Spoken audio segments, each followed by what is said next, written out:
तोहर विदाई गए गिरे अखिया से लोट केना के करबो माई तोहर विदाई गए गिरे अखिया से लोट मागे फाटे करे जावा गई हमर माई जई है नहीं तू छोट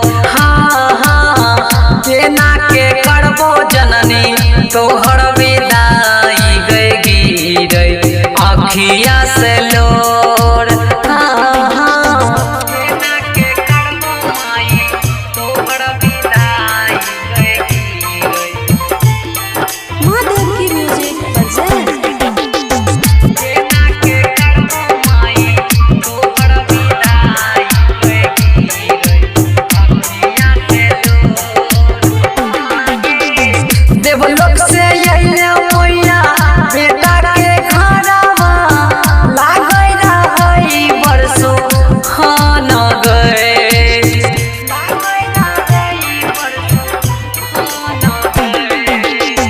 केना के तोहर मूर्ति उठाएबै लागै छै निकलत प्राण गए छोड़ के ने जो तू मैया बेटा के घरवा गए कहै छियो हाथ जोड़ मांगे केना के करबो माँ तोहर विदाई गए गिरे अखिया से लोर मांगे केना के करबो माई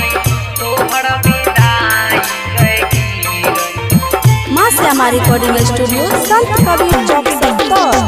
केना के करबो माई तोहर विदाई गए गिरे अखिया से लोर ये नयन से मैया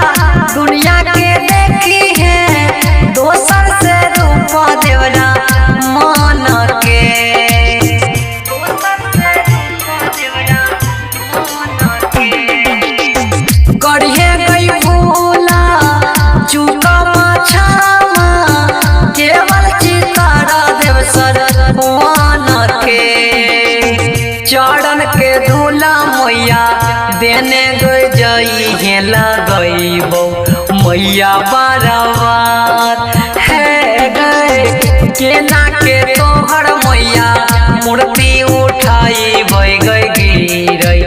अखिया से लोट मांगे माँ श्यामा रिकॉर्डिंग स्टूडियो संत कबीर चौक सत्तर।